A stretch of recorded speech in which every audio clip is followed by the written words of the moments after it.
episode 209 of Board Game Blitz, a podcast about all things board games that you can listen to in less time than it takes to convince your kid that they do not need another drink of water before they go to sleep. Board Game Blitz is sponsored by Grey Fox Games. This week, we have two very special guests on the show. First, we discuss a couple games we've played recently, Floating Floors and Nimalia. Then, because we are recording this episode on Mother's Day, we are joined by our moms to talk about their gaming experiences, both with and without us. Finally, we wrap things up with a look at the etymology of the word mama. And now, here are your hosts, Ambie and Crystal, plus our special guests, Alice and Wanda. Recently, I got a review copy of Floating Floors, which is a dexterity game. I love how you said that like a question, even though you're the one who played it. Well, it's like a dexterity, but also like strategy movement game.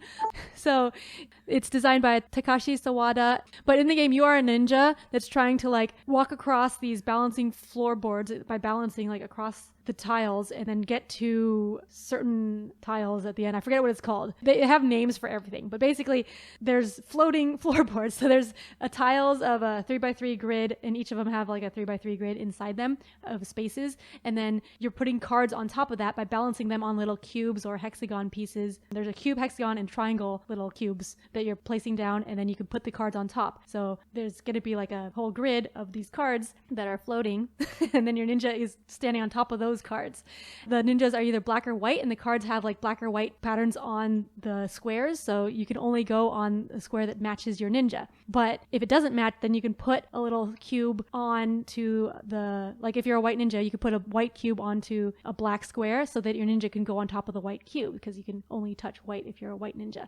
So you basically are placing these cubes and then trying to balance your ninja, because you have to walk across by moving it. You have to let go each time you have to pick it up, put it down, and let go each space you move. And so you're kind of planning out your route of where to move, because you're trying to get from one place to another in order to pick up your items that you need to pick up. But also balancing, because if your ninja falls over, your turn ends. And it's very easy for it to fall over.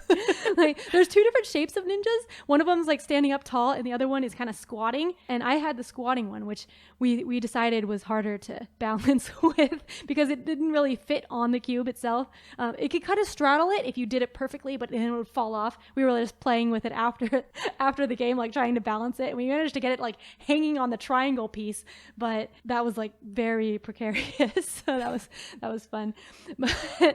But for the game, when you're trying to pick up a piece, you have to get to the edge, and then you have to pick up your floor, rotate it, and then put it back down. While your ninja's on it? Yeah, while your ninja and all of the cubes and stuff that are on top of it, and nothing can fall off, and that's how you pick up your winning tile. You have to pick up so many tiles in order to win. Wow. So you have to make that attempt, and basically every time you're doing something, if you knock something over, then your turn ends. So this was a very unique game. I hadn't played anything like this before, because it's a dexterity strategy game. I'm not sure how much I would play it more, but it definitely felt pretty thematic because of the balancing. Your ninjas trying to sneak around and balance. It was very into the trying to make sure you could walk where you need to walk. So that was really neat. I played it 3 players. I think it's probably best at 2 or 4 players, because people are placing the floors and the little pieces themselves. So if there's 3 players, then there's 2 white people and 1 black one, or vice versa. So then when you're building the terrain, it'll be more balanced towards one color than the other. Whereas if it's an even number of people, then it's the same balance. But it was fun. I'm just not sure how much more I will play it. It's very unique, and it felt thematic, and it was relatively quick. I think it was 25-minute playtime. So it was a fun, quick game that's an interesting and very unique theme, and that's Floating Floors. Nice. I recently got to play a game called Nimalia, which came out in 2023, originally published by Botajou, and then Lucky Duck Games is bringing it or brought it over to the US. Designed by William Levine, Nimalia is a game where you are using square cards to build an animal sanctuary. All of the cards are segmented into 4 quadrants, basically, and each one shows a particular biome and a particular animal. Each round, players draw 3 cards, and then they choose one of those to place into their sanctuary, and then they pass the other cards to the player next to them. Basically, you're just card drafting until everyone has played 3 cards into their sanctuary. What's neat, though, unlike a lot of tile laying or card laying games, you have to cover at least 1 quadrant of a previously placed card, but you don't have to only cover 1 quadrant. You can technically cover multiple quadrants from previously placed cards, kind of however you want. And the reason that you might want to do that is because the game will have randomly drawn scoring conditions, and those scoring conditions will happen in different amounts throughout the course of the game. Like there's red, blue, green, and yellow scoring conditions. And in one round, red and blue might score. And in the next round, it might be yellow and green. But in the round after that, it might be blue, yellow, and green. And throughout the course of the game, which score conditions will score changes. And so in one round, you might want a lot of one thing, but in a later round, you might not need any of that thing anymore. So you could theoretically cover them up with something more beneficial. And I think that's really neat because a lot of tile laying games, sometimes you just end up with stuff that is meaningless at the end if scoring conditions have passed. I really enjoyed this one. You're confined to a 6x6 area, so that really, like, you have to think very strategically about where to place certain things, and the scoring conditions are kind of what you would expect, like sometimes relating to the largest biome areas, or animals being next to certain other animals, or even like building out the longest river, which is on some of the tiles. Lots of interesting ways to score. You play through 5 rounds, and then whoever has the most points based on those scoring conditions at the end of the game wins. So relatively light and simple and easy to teach. I like the theme, although I will say the theme isn't super strong, even though it is cute animals and nice little biomes. But I enjoyed it quite a bit, and I will definitely be playing it more in the future. So that's Nimalia. Cool. All right, it's time to let the moms take over the podcast. Uh-oh. We're in trouble. First, we'll let you each introduce yourself. So, Mom, if you want to introduce yourself and maybe just give a little bit of a background about what board gaming has been like for you throughout your life. Like, you don't have to go into detail, but like what when you were a kid or now or whatever you want to say. Okay, I'm Wanda Parks, and I am Crystal's mom. And the one board game that I've played forever, I don't remember not playing Monopoly. Okay. We just always played Monopoly. I mean, there were lots of, and you know the games at Grandma and Grandpa's house. We played all of those, but Monopoly was the standard. And I play it on my phone to this day. Every night I play a game of Monopoly. So, Wow. That's awesome. Tried and true. I didn't know they had it on the phone, but that makes sense. Sure, yeah. Huh, you do a whole game every night? Every night. Yep. Me against the computer. Yes. Wow. It's probably pretty quick when you're playing it digitally, I imagine. It is. Yeah. It is. Yeah. Well, it can be. Yeah. Well, Alice, do you want to introduce yourself and give a little bit of information about your board gaming background? Okay, I'm Alice Valdez. I'm Ambie's mom. And yeah, when I was a kid, that's what I remember playing was Monopoly, but our game would go on for weeks. We would play and then stick it underneath the coffee table and then bring it out, a day or two later and then keep playing. And I remember it going on for forever. Monopoly is notorious for that, I think.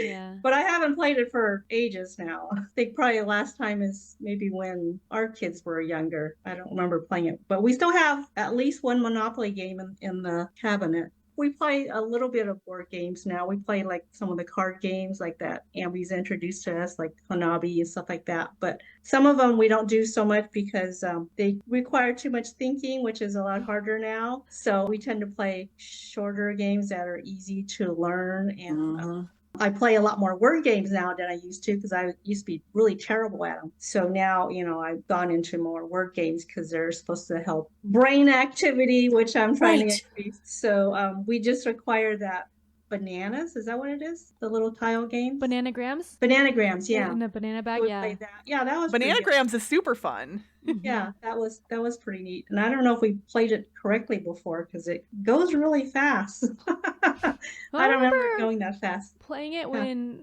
I was in like high school or something. Was it? Evan got. Yeah, Evan got it. My brother had it, and I remember it was like a speed game. Like you had to It is. build the Scrabble tile thing on your own in your own area, just But, as fast as you can. Yeah, so that's one area of games where I've improved a lot on our word game ones because I used to only make like 3-letter words. So I've improved so. Crystal and I will play Word with Friends, and she owes me. It's her turn. Oh, it probably is. I haven't checked all weekend. Sorry, Mom. Yeah. It's your turn. But yes, it's like Scrabble, but you can play with. And I've got 6 people that I play that with. So. Wow. Mom is very good at Words with Friends. She beats me more times than not. And once in a while, I'll get a really good word out, and I'm like, yes. It just depends on the letters you get. That's really what it comes down to. Yeah. It's a Scrabble type game? Yes. Yes. Oh, Words with Friends. Okay, I have Words with Friends. Yes. I play Wordle and Quordle every day. I do that. Yeah.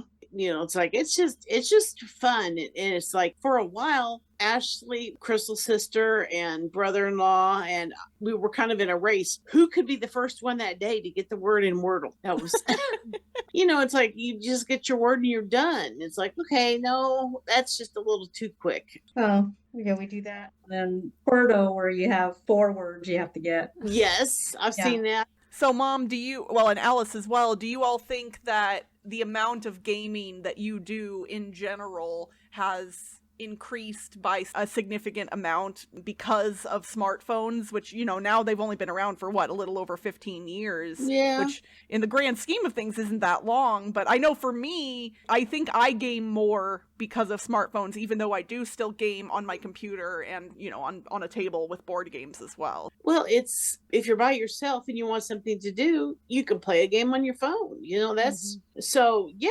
And like I said, it's like, I'll play Monopoly just any old day. I'm still waiting for them to come out with Mystery Date as an app on your phone. I don't know if Mystery Date is coming back as an app, Mom. I think that one might be.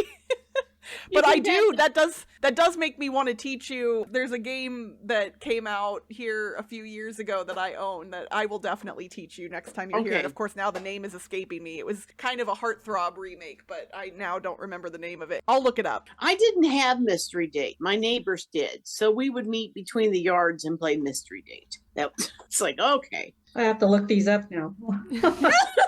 Mystery Date was a stupid teenage girl game. It was like Dream Crush. That's the name of the one that came out in 2021. And it is very fun. I really like Dream Crush a lot. Interesting. Doesn't sound like games I would normally play. Yeah. Dream Those ones aren't my Crush? type of game. Yeah, Dream Crush. It's not available anymore, unfortunately. The company that was making it, I think they got bought out. But I've got a copy, so I can bring it anytime.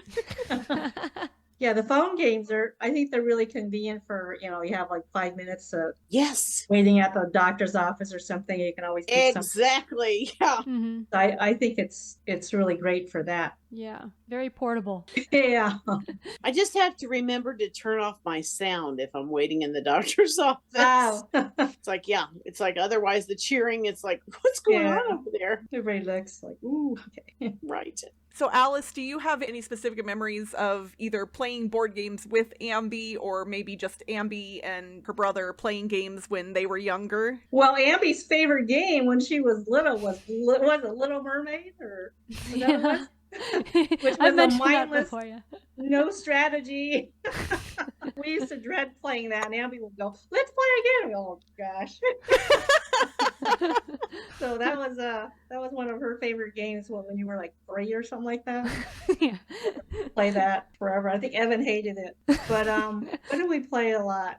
But we played a lot of games because I think it instills creativity and strategy. Helps you think. Mm-hmm. I tutor students in math, and a lot of kids, they don't play games and they don't know how to think. That's right. So It is interesting how even non-educational games, because obviously there are games that are created specifically to be educational, but non-educational games can provide a lot of really good experiences, right? Yeah. Yeah. thinking, what's going to happen, and Mm-hmm. Yeah, and I'm seeing that with kids now. With my kids, it's so cool seeing them think through and learn things when they're playing games.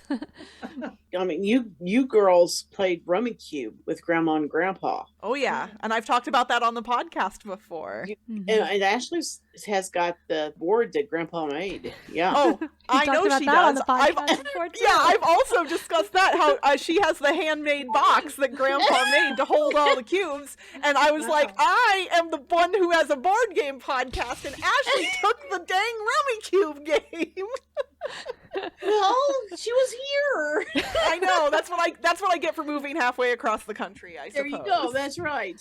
Well, Mom, do you remember any other games that we played when we were younger? That you played when you were younger? Yeah. You know, it's like, and I haven't seen it in years, was Trouble. Do you remember Trouble? Yeah. You loved that dice, that clicky dice thing in the middle. It was like, you would just, it's like, oh no, you have to wait until it's your turn to do it again. It's like you wanted to click that thingy. It's like, no, you gotta wait. If there is one thing that has stayed true about me my entire life, it is I do love a gimmick. Oh, no kidding. It's like, okay. And man, did your sister get mad at you? It was like, okay. See, and like, I loved playing Clue when I was a kid. I don't know that you all ever played that. We did, actually. Oh, you did? Okay. Yeah, at Dad's parents' house, at Grandma and Grandpa, at their house, they had a copy of Clue, and so we would sometimes play that with the cousins over there. So yeah, we definitely played Clue, although I've talked about this on the podcast before too. I'm so bad at deduction games. Like, basically, if I'm playing a game where there is secret information that I have to figure out, I'm either amazing, like spot on, or I'm so far off the target that it's just how could I be so far off? I'll think I know everything and I'll know nothing. And it's really funny to watch that happen in real time when I think I know everything and I have everything wrong. Well, now, had you been a math major in college, you would have learned all those deductive tools to do things like that. I hated those classes. Oh well. Yeah, we start out with playing Guess Who. That's like beginner Clue. And Kevin was catching on to that. Oh wow. Yeah. Guess Who? Because we were going, I was playing with him, and he was kind of getting that. That's pretty cool. Oh, cool. So are your nephews? They're playing that now. Oh, really? Yep. I've seen this trend online where people, instead of playing that game by the normal rules, they pick their people, and then instead of like asking, do they wear glasses or do they have brown hair, you ask questions like, would your person order black coffee at a fancy coffee shop? And like ridiculous questions like that about their personality, and you have to be like, no, they would not. That's how the people, I don't know. I've seen it before. I've never played that way, but I kind of want to see if it works. That would be tough. Yeah. Yeah. Toby said that he used to be like, is your person on the left side of the board? I mean, to get the exact 50-50 there. I mean, you got to give it to him. That's a smart question, even if it's not in the rules. Yeah. So what do you ladies think about the way board games have grown and changed since you all were young to now, to where, you walk into Walmart or Target or Barnes and Noble and there's this giant wall of board games now that is, super big, and most people haven't heard of most of them. Alice, do you have any thoughts on how far board games have come? Well, some of the games I think are kind of ridiculous because they're just remakes of, I think they're really lame. They're useless games. Mm-hmm. But then some of them, they're just so elaborate that, like some of the games you guys play, there's this way above me. It's just too hard to figure out what's going on. So there's like the super, you got to be really into that niche to play that. But, where I'm kind of like just, okay, what they be called like party games, that's what I enjoy playing. What about you, Mom? What do you think about how board games have changed since you were young to now? When you are still very young, to be clear. You are definitely still young. Ooh, what do you want? Well, of course, the only board games that we had as kids were actual board games. It's like where you open the box and get the game out and play it.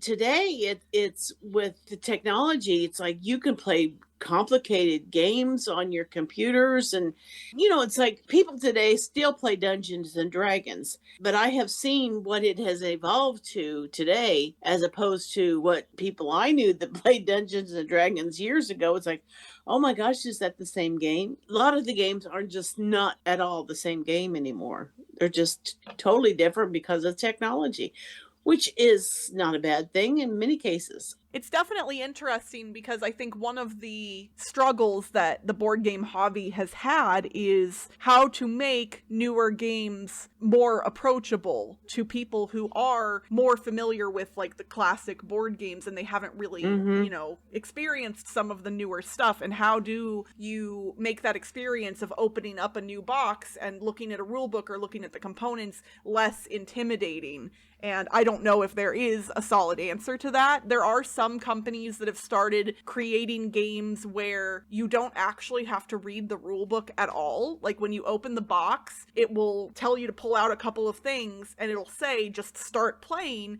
and the components themselves will teach you the different things in the game as you're playing. And that has been one way some publishers have handled it. But, like you guys have said, like some of these games are really complicated and really complex. And how do you get, because there might be more people who would enjoy them but might be scared to try. It's something that I have noticed with the games that your nephews like to play a lot is that they're not competitive except with yourself. Okay. They're cooperative games. Which really helps if the two of them are playing.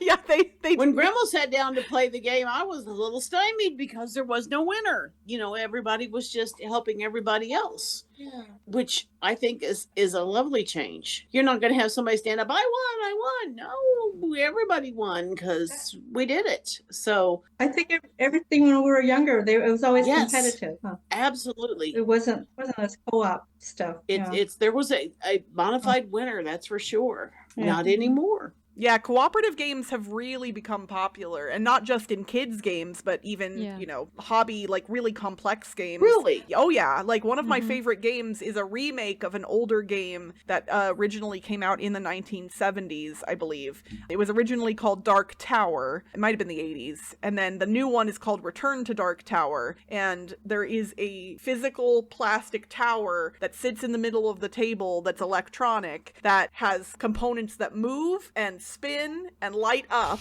and there's an app that also does things with the game and the tower, but it's a big board and you have little miniatures that are moving around and stuff, and it is so much fun, and it takes like 2 to 3 hours to play sometimes, but you get to go on an epic adventure basically, and because of the tower and the app, it makes it a little bit easier to do because it handles some of the bookkeeping and the detailed stuff that you would normally have to keep track of yourself, and that makes it a little bit easier, even though it sounds more complicated. Did you and your sister have Mousetrap? We did, and we loved Mousetrap. Although, admittedly, like most kids, half the time we just set up the whole thing just so we could see it go.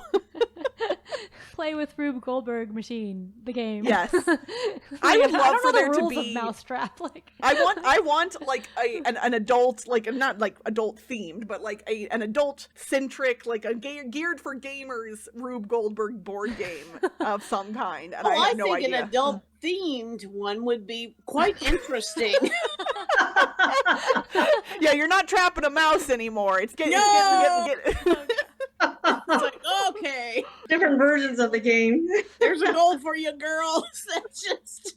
Well, and I know, Mom, I know you used to play a lot of card games when I was young. Like, oh yeah, you guys would have friends over to the house and all the kids would be downstairs and you guys would be upstairs with the card table. And I don't even know exactly what you all played all the time up there. Well, typically we played pitch and spades and hearts. Okay. I remember as a kid, my favorite card game was Touring, but that's a special deck and everything. So, but I loved Touring, and so did my mom. That's like, okay, yep, let's play. But yeah, those were the typical ones. The thing about pitch is that seems like everybody plays their own version.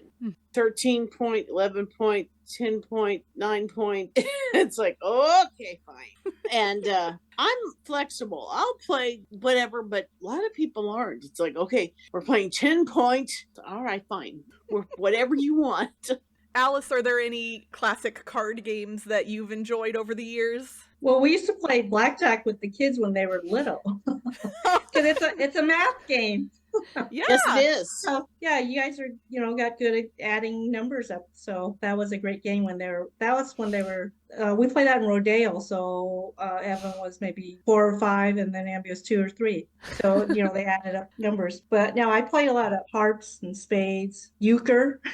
Oh, nice. But I haven't heard of the games that you were playing. I had clueless of what. Yeah, I hadn't pitch heard. I know of pitch, but I've never played it. Oh my goodness. That's what your grandma and grandpa played. Once in a while they'd play Pinochle, but it was usually pitch. And same for me with Pinochle. I know of it, and I've just never that one played I've it. heard. So I don't really care for it. That's a trump game too, right? Yes. Pinochle, you have to have your own Pinochle deck and everything. It's just not a regular standard card deck, and so it's like, eh. Well, you can take 2 decks and make a Pinochle deck. That's true. That's true. That's what we did. I don't have 2 decks that have the same backs. So it's like, okay. well, Kind of tell.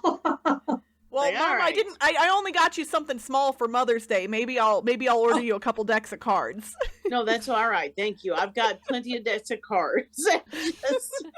But if they don't match. Well, I don't want them to match. It's easier when they're all played together to pick them up and put them in their right decks. It's like, okay. You just got to get her a Pinochle deck now. Yes. No, I do have to get her a because I don't have the people to play Pinochle with. Oh. So Well, you know what? I bet there's a Pinochle app. If anything, there's an app for everything nowadays. well, no, that's probably true. Yeah. Huh. Every Saturday night, my folks would be playing cards with somebody. Aunt and uncle or grandma and grandpa or somebody. That was just standard. Sounds like a fun way to spend a Saturday evening. And we got popcorn and pop. That was now the kids were not allowed to play. So Why not? because they were serious about their cards and they didn't want to spend any time teaching the kids. The kids were off in the other room with their popcorn and pop, amusing themselves. The kids, your own folks would be teaching you and you would have to do it at your house. It's like, okay. One thing that is really fun is 5-handed pitch because you call for your partner. So you get to choose who your partner is in a given round? Well, you call for a card. You look at your hand and you see what card you would need to be making the most points and you call for that. And so whoever has that plays it and then they're your partner. Interesting. Yeah, Oh, it's okay. fun. That's a neat way to play. All right, well, we are going to wrap things up. Any final thoughts, Alice? Anything else you want to say? And if the answer is no, that's fine. But anything else that you want to, any dirt you want to spill about Ambie? I don't, whatever. Not at the moment.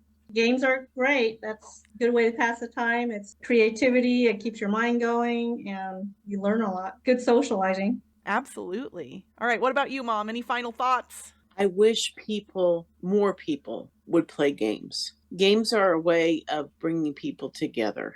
We went through the pandemic where you had to be separated, but now it's a time where you can get back together and play a game and have a good time. So, bring it on. Every time I come home to visit, I always bring games with me, so... Yes, and I have my favorites. Yes, you do. For today's etymology segment, we're going to look at the origins of the word mama, meaning mother, a word used most often by children and infants. Mama, spelled M-A-M-M-A, originated in the 1570s and was a representation of the native form of the reduplication of the ma sound that is nearly universal among the Indo-European languages, including Greek, Latin, Persian, Russian, Lithuanian, German, French, and Welsh. Ma is generally recognized as a natural sound in baby talk, considered to be imitative of the sound made while sucking. If you're as surprised as I am about how late it appeared in modern English, aka 1570, that can be attributed to the use of the word mom, M-O-M-E, in Middle English in the few centuries that preceded mama's appearance. Mom, at that point, was defined as an aunt or old woman, and used as an affectionate way to address an older woman, a tradition that in some form still persists in a few English-speaking countries to this day. In terms of the recorded appearance of the variant or related words in English, mama, M-A-M-A, first appeared in 1707, mum, M-U-M, in 1823, mummy in 1839, mommy in 1844, mama in 1810, and mom in 1867. And our fun fact for today is that the insult yo mama can actually be traced all the way back to 1927, when the phrase was actually you mammy. And that's it for this week's Board Game Blitz. Visit our website, boardgameblitz.com, for more content and links. This episode was sponsored by Grey Fox Games. Late pledges for Last Light are closing soon, so don't miss your chance to get a copy of Roy Kennedy's epic 4X game that plays in an hour or less. And don't forget, you can also head to greyfoxgames.com and get 20% off non-exclusive items by using the code BGBLITZ24 at checkout. Join the Blitzketeer community on Discord for game nights, discussions, and more by following the link in the show notes. And if you like us a lot and want to support us monetarily and get some cool perks, check out our Ko-fi at ko-fi.com/boardgameblitz today. Our theme song was composed by Andrew Morrow. Until next time, Mama just played a game. Put her meeple on the board. Look at all the points she scored. Bye, everyone! Bye!